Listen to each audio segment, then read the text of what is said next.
Hello dear students, कैसे हो आप सब और आपकी तैयारी कैसी चल रही है। पता है ना, बोर्ड एग्जामिनेशन की बैक काउंटिंग स्टार्ट हो गई है। चलो, लेकिन मैं आपको डरा नहीं रही। आज हम लोग रिटायरमेंट ऑफ पार्टनर्स का टॉपिक समझेंगे। ऐसे तो आप लोग को पढ़ चुके होंगे ये टॉपिक, बट मैं रिवीजन के पर्पज से फिर से आपको पूरा एक्सप्लेन कर रही हूँ। Retirement of partners, partnership chapter का ये भी एक इम्पॉर्टेंट टॉपिक है और इससे भी 10 to 15 मार्क्स के क्वेश्चंस इस टॉपिक से भी आ जाते हैं आपके। सबसे फर्स्ट ऑफ ऑल समझते हैं कि रिटायरमेंट ऑफ पार्टनर्स होता क्या है।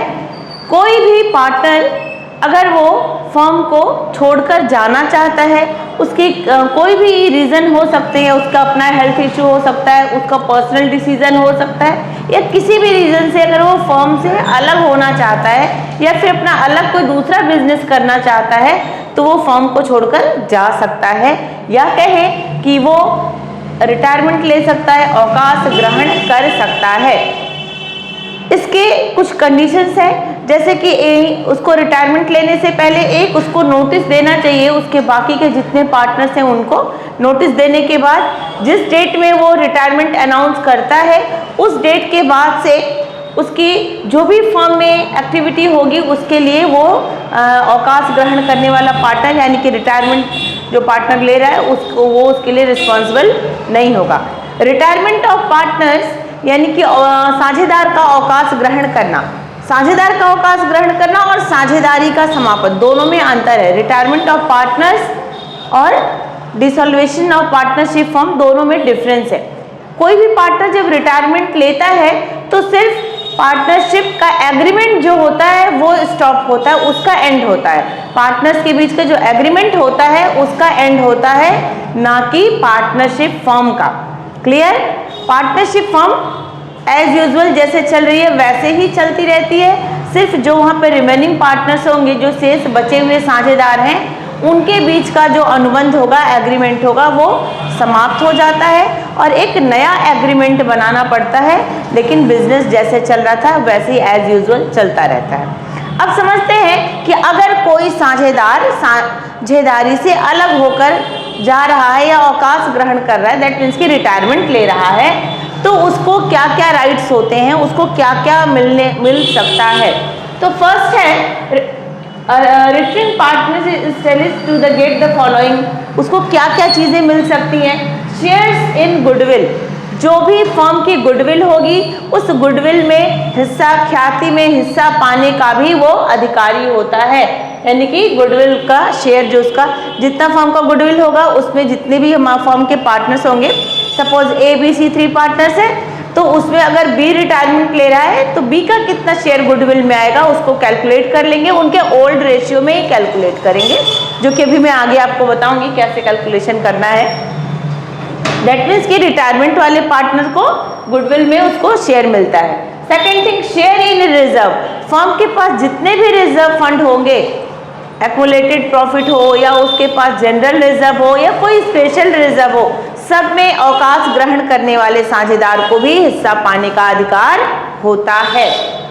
Share in revaluations of assets and liabilities. इसके पहले वाले चैप्टर में आप पढ़ चुके हैं कि जब भी किसी पार्टनर का एंट्री होता है, कोई पार्टनर न्यू पार्टनर एडमिशन लेता है या फिर कोई पार्टनर फर्म छोड़कर जाता है, दोनों ही कंडीशंस में फर्म की लायबिलिटी और असेट्स का रीवैल्यूएशन किया जाता है, यानी कि उनका पुनर्मूल्यांकन किया जाता है, पुनर्मूल्यांकन खाता बनाकर। अब उस पुनर्मूल्यांकन खाते में यानी रिवैल्यूएशन अकाउंट में रिवैल्यूएट करने के बाद असेट्स लायबिलिटी को अगर प्रॉफिट हुआ तो जितने भी पार्टनर्स हैं सब में डिस्ट्रीब्यूट हो जाता है। हम लोग यहाँ रिटायरमेंट की बात कर रहे हैं, तो बाकी पार्टनर तो कंटिन्यूइंग पार्टनर बिजनेस चला रहे हैं, तो उनको तो शेयर अभी नहीं चाहिए। लेकिन जो पार्टनर फर्म छोड़कर जा रहा है, रिटायरमेंट ले रहा है, तो उसका जो कुछ भी शेयर होगा वो उसको चाहिए, गुडविल का हो, रिजर्व फंड का हो, और रिवैल्यूएशन करने के बाद जो भी गेन या लॉस, प्रॉफिट या लॉस, लाभ या हानि होगा, वो जितने भी फर्म के पार्टनर्स हैं उन सब में एक रेशियो, जो उनका ओल्ड रेशियो था, उसमें डिस्ट्रीब्यूट हो जाएगा। क्लियर? तो ये तो मैंने बताया कि रिटायरमेंट जो पार्टनर ले रहा है उसको क्या क्या राइट्स हैं, उसको क्या क्या चीजें मिल सकती हैं। अब अगर कोई पार्टनर फर्म छोड़कर जा रहा है तो उसके लिए फर्म को कौन कौन से अकाउंटिंग ट्रीटमेंट करने पड़ते हैं, यानी कि लेखांकन में क्या क्या समायोजन करना पड़ता है, उसको भी समझते हैं। अकाउंटिंग प्रॉब्लम्स में क्या क्या कैलकुलेशन करना पड़ेगा। First of all, calculation of new profit sharing ratio और गेनिंग रेशियो। ये जो पार्टनर्स फर्म में बने रहेंगे, जो बिजनेस को आगे लेकर जाएंगे, कंटिन्यूइंग पार्टनर्स जो होंगे, उन पार्टनर्स का नया प्रॉफिट शेयरिंग रेशियो क्या होगा, रिटायरमेंट लेने वाले पार्टनर्स के बाद बचे हुए शेष साझेदारों का नया लाभ हानि अनुपात क्या होगा। जो पार्टनर फर्म छोड़ के जा रहा है, अगर उसका शेयर बाकी पार्टनर्स ने लिया है तो उनका गेनिंग रेशियो क्या होगा। गेनिंग रेशियो का फॉर्मूला होता है new ratio minus old ratio. Gaining ratio यानी कि लाभ प्राप्ति का जो अनुपात होता है, उसमें नए लाभ में से पुराने लाभ को घटा देते हैं तो गेनिंग रेशियो आ जाता है। Treatment of goodwill. गुडविल कई बार तो क्वेश्चन में आपके गुडविल दिया रहेगा, कैलकुलेट करके दिया रहेगा, और कभी कभी गुडविल वैल्यूएट नहीं रहता है, तो आपको जिस भी मेथड से क्वेश्चन में पूछेगा, average profit method, super profit method या कैपिटलाइजेशन मेथड, जिस भी मेथड से पूछेगा तो आपको गुडविल का वैल्यूएशन करना पड़ेगा। और उसके बाद जो पार्टनर फर्म छोड़कर जा रहा है, रिटायरमेंट लेने वाले पार्टनर्स को उसका गुडविल का शेयर दे देते हैं। जितना अमाउंट आया उतने से रिटर्निंग पार्टनर्स का जो कैपिटल अकाउंट है वो क्रेडिट कर दिया जाता है, और जो कंटिन्यूइंग पार्टनर्स है, जो फर्म में शेष बचे हुए साझेदार हैं, उनका पूंजी खाता यानी कैपिटल अकाउंट उस अमाउंट से डेबिट किया जाता है। Clear. Accounting treatment for revaluations of assets and liabilities. Firm में जितना जो कुछ भी असेट्स और लायबिलिटीज है, देखिए ये जरूरी तो नहीं है कि लास्ट ईयर का जो एंड था, जब बैलेंस शीट का टाइम था, उस टाइम पे आपने जो रिवैल्यूएशन किया था, अभी प्रेजेंट का भी वही रिवैल्यूएशन हो, ये कोई नेसेसरी तो है नहीं। मे बी कि कुछ असेट्स परचेज किए गए हो और मे बी कि कुछ लायबिलिटीज आपकी इंक्रीज या डिक्रीज हुई हो, तो इसके लिए रिवैल्यूएशन अकाउंट बनाते हैं। और रिवैल्यूएशन अकाउंट्स में जो भी प्रॉफिट और लॉस होगा वो बाकी जितने भी पार्टनर्स हैं उन सब में उनके ओल्ड रेशियो में डिस्ट्रीब्यूट कर दिया जाता है। Accumulating treatment of reserve, accumulated profit and loss. अगर बैलेंस शीट में कुछ संग्रहित लाभ या एक्यूमुलेटेड प्रॉफिट दिया हुआ है, अनडिस्ट्रीब्यूटेड प्रॉफिट है जिसको कि अभी तक बांटा नहीं गया था, या फिर कोई रिजर्व है जैसे जनरल रिजर्व है, इन्वेस्टमेंट के लिए फ्लक्चुएटिंग रिजर्व बना रखा है, बैड डेबिटर्स के लिए रिजर्व बना रखा है, जो भी रिजर्व है जिसका कि यूज नहीं हुआ है और अभी प्रेजेंट है बैलेंस शीट में, तो वो भी पार्टनर्स के बीच में डिस्ट्रीब्यूट होता है। और जो पार्टनर रिटायरमेंट लेके जा रहा है उसको भी राइट है कि उसमें वो अपना हिस्सा पाए। पेमेंट ऑफ रिटर्निंग पार्टनर्स, ये तो अभी तक हम लोगों ने जितने ये सारे पॉइंट्स पढ़े, इसमें तो ये पढ़ा कि जो पार्टनर रिटायरमेंट ले रहा है उसको क्या क्या राइट्स है, उसको क्या क्या चीजें चाहिए, क्या क्या उसको मिल सकता है। अब मान लो कि सपोज कि जो पार्टनर रिटायरमेंट ले रहा है उसका टोटल सेटलमेंट किया कि उसको कितना टोटल अमाउंट मिलना चाहिए। अगर ये अमाउंट 12 लाख आया, उसको गुडविल में शेयर दिया, एक्यूमुलेटेड प्रॉफिट्स दिया, लॉस दिया, सब करने के बाद अगर ये सपोज कि 12 लाख अमाउंट आ रहा है, अगर फर्म एक साथ 12 लाख, अगर फर्म के पास बहुत सफिशिएंट मात्रा में उसके पास रिजर्व फंड है, वो देता है, पार्टनर्स का बिजनेस बड़ा अच्छा चल रहा है, कोई फर्क नहीं पड़ता किसी के रिटायरमेंट से, तो वो उसको चाहे तो रिटायरमेंट लेने वाले पार्टनर्स को कंप्लीट अमाउंट एक साथ पे कर सकते हैं। बट इससे फर्म के रिजर्व फंड पे और फर्म के ऊपर बैड इफेक्ट पड़ता है, क्योंकि ये एक बहुत बड़ा सा उसके पास एक्सपेंसेस या कहो कि लायबिलिटी आ जाती है। तो जो पार्टनर्स रिटायरमेंट ले रहा है उसका पेमेंट कैसे कर सकते हैं, पेमेंट ऑफ रिटर्न पार्टनर्स, उसका भी मेथड है। एक मेथड तो ये है कि उसका पूरा फुल एंड फाइनल सेटलमेंट कर दिया जाए। सेकंड मेथड ये है कि उसको कुछ रेशियो में उसका पेमेंट अभी प्रेजेंट में कर दिया और बाकी जो उसका बचा हुआ अमाउंट है उसको फ्यूचर में 2-3 इंस्टॉलमेंट में उसको पे करेंगे। ऐसा करने से फर्म के ऊपर बर्डन प्रेशर नहीं आता है। लेकिन भाई जो रिटायरमेंट ले रहा है वो क्यों रेडी होगा, उसको तो भाई रिटायरमेंट ले रहा है, फर्म छोड़ के जा रहा है, उसको पूरा शेयर एक साथ चाहिए। तो फर्म कहती है कि जितना उसको अमाउंट नहीं मिला है, जैसे इधर मैंने 12 लाख लिखा है, सपोज 12 लाख में से जो पार्टनर रिटायरमेंट ले रहा है उसको रिटायरमेंट के टाइम पे उसको 6 लाख अमाउंट पे कर दिया गया और बाकी 6 लाख को 2 लाख के 3 इंस्टॉलमेंट कर दिए गए और उसको ये बोला गया कि जब तक आपका पूरा क्लियर नहीं किया जाएगा आपको 6% की रेट से आपको क्या मिलेगा, इंटरेस्ट मिलेगा, यानी कि उसका जो बैलेंस अमाउंट है वो फर्म के लिए लोन है। Adjustment of capital in proportion of profit sharing ratio. अब पार्टनर्स का जितना उसको देना है रिटायरमेंट पार्टनर्स को वो अमाउंट जो कंटिन्यूइंग पार्टनर्स हैं वो उनके कैपिटल अकाउंट्स में उनके कैपिटल अकाउंट में डेबिट होगा और जितना उसको पे कर रहे हैं रिटायरमेंट लेने वाले पार्टनर्स का कैपिटल अकाउंट क्रेडिट होगा। दैट मीन्स कि फाइनल उसको कितना अमाउंट पे कर रहे हैं जितना उसको देंगे उतना कैपिटल अकाउंट में उसके क्रेडिट कैपिटल अकाउंट से उसका डेबिट कर दिया जाएगा। जैसे सपोज कि रिटायरमेंट लेने वाले पार्टनर्स का कैपिटल अकाउंट में टोटल शो कर रहा है कि उसको 12 लाख देना चाहिए, प्रेजेंट टाइम में उसको 6 लाख पे कर दिया तो इसमें से 6 लाख अमाउंट को क्या कर दिया जाएगा, डेबिट कर दिया जाएगा और बाकी जो 6 लाख अमाउंट है उसको वो फ्यूचर में उसको पे किया जाएगा। Suppose A B C D are partners, 4 partners है A B C D and C decided to take retires और सी ने तय किया कि उसको रिटायरमेंट चाहिए, वो रिटायरमेंट ले रहा है और सी के रिटायरमेंट के टाइम जो फर्म के जो गुडविल था उसका वैल्यूएशन 60,000 था। फर्म ABCD 4 पार्टनर्स हैं, सी रिटायरमेंट ले रहा है, सी के रिटायरमेंट के टाइम फर्म की जो गुडविल है उसको 60,000 वैल्यूएट किया गया है। अब जो बाकी रिमेनिंग पार्टनर्स हैं उन लोगों ने डिसाइड किया सी के रिटायरमेंट के बाद कि वो लोग फ्यूचर में प्रॉफिट को इक्वली लेंगे।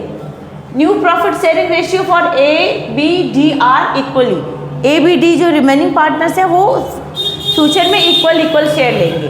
तो यहाँ पे फर्स्ट ऑफ ऑल इसके लिए अगर हमको जनरली इंक्रीज करनी है तो फर्स्ट ऑफ ऑल हमें यहाँ पे गेनिंग रेशियो कैलकुलेट करना होगा कि सी अगर रिटायरमेंट ले रहा है तो सी के रिटायरमेंट लेने के बाद जो रिमेनिंग पार्टनर्स हैं उनको क्या गेन हो रहा है सी के रिटायरमेंट लेने से।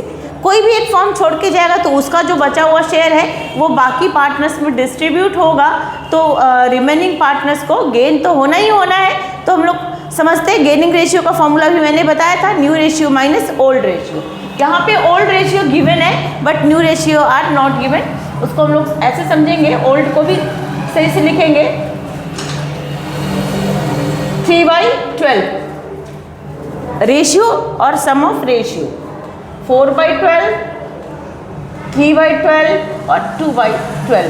बिकॉज ABCD का रेशियो 3, 4, 3, 2 था तो इनको मैंने इस तरह से फ्रैक्शन में लिख लिया और फ्यूचर में ये इक्वली लेंगे। फ्यूचर में यानी कि इनका जो न्यू रेशियो है पार्टनर्स का, partners means continuing partners A, B और D, इनका न्यू रेशियो इक्वल है। 3 पार्टनर्स है, 1/1 का रेशियो है, दैट मीन्स 1/3, 1/3, 1/3। हमें gaining ratio first of all calculate करना है बिकॉज जो सी रिटायरमेंट ले रहा है तो सी के जो शेयर की जो गुडविल होगी वो जिन पार्टनर्स को जितना गेन हो रहा होगा उसी के अकॉर्डिंग उसका गेनिंग का गुडविल का एडजस्टमेंट किया जाएगा।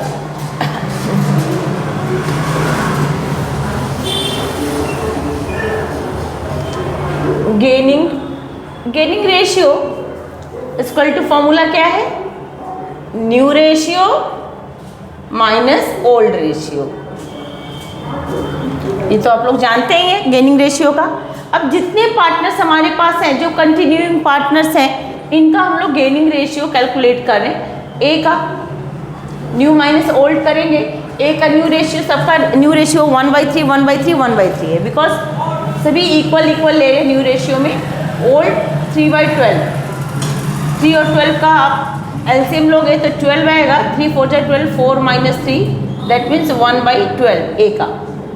बी का भी new ratio 1/3, new minus old कर रहे हैं, ओल्ड रेशियो 4/12 है। 4 - 4 दैट मीन्स 0/12। इस 0 आने का क्या मतलब हुआ, इसका मतलब ये हुआ कि बी को नो प्रॉफिट नो लॉस, ना इसको गेनिंग रेशियो इसका 0 है मतलब इसको सी के रिटायरमेंट से ना तो लाभ हो रहा है ना तो हानि हो रही है। अब बचा डी का भी न्यू रेशियो 1/3 और ओल्ड रेशियो 2/12। एलसीएम लिया 4 - 2 2/12। हम लोगों ने निकाल लिया गेनिंग रेशियो। गेनिंग रेशियो सिर्फ ओनली ए और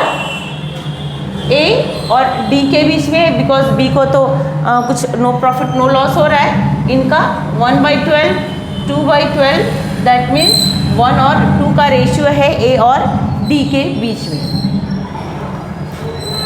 अब हम लोग को क्या करना है, गुडविल का वैल्यूएशन करना है, और जो गुडविल जितना रिटायरमेंट लेने वाले पार्टनर्स का जो गुडविल होगा वो उसके अकाउंट में क्रेडिट किया जाएगा, और गेनिंग रेशियो वाले जो पार्टनर्स हैं उनके अकाउंट से डेबिट किया जाएगा।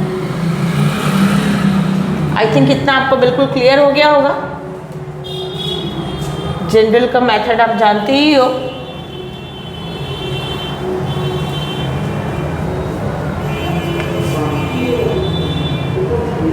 डेट, पर्टिकुलर, डेबिट अमाउंट और ये credit amount. First of all जो सी है, जो रिटायरमेंट ले रहा है, वर्किंग नोट में आप उसका कैलकुलेट कर लो कि इसका गुडविल कितना आ रहा है।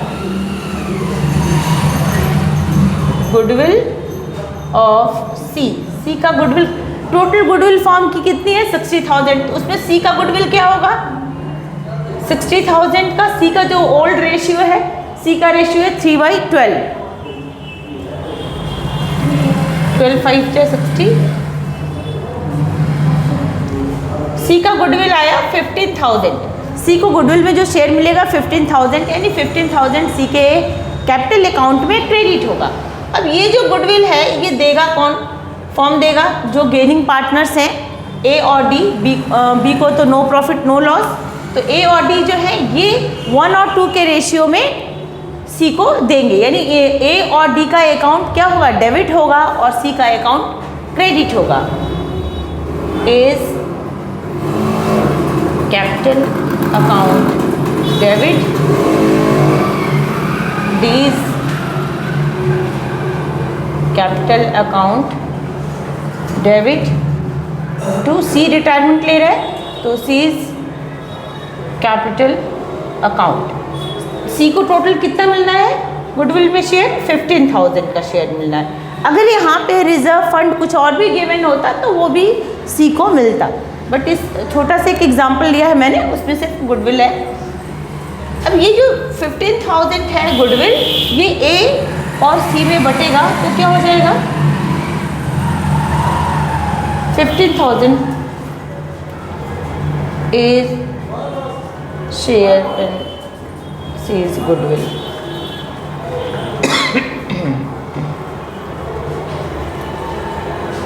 अब इनका न्यू रेशियो 1 और 2 का आ गया ना, दैट मीन्स 1/3 और 2/3। ये ए और डी का जो इनका गेनिंग रेशियो आया ये है 1/3 और 2/3 का आ गया, ठीक है। तो ए 15,000 का 1/3 यानी कि 5,000 रुपीज़ ए देगा, ए कितना अपने अकाउंट से देगा 5,000 और डी 10,000 जो रिमेनिंग अमाउंट है। टोटल 15,000 सी के अकाउंट पे गुडविल का क्रेडिट हो जाएगा। तो आई थिंक कि आपको ये रिटायरमेंट ऑफ पार्टनर्स में से ये जो गुडविल का सेटलमेंट का मैंने ये जो टॉपिक बताया ये आपको क्लियर हो गया होगा।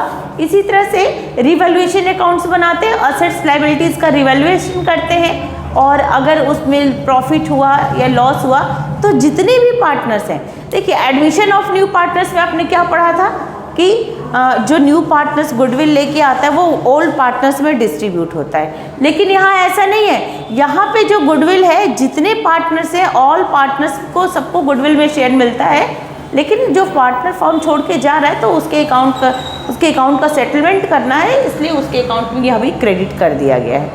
ठीक है स्टूडेंट्स, तो नेक्स्ट वीडियो में मिलते हैं नेक्स्ट टॉपिक के साथ।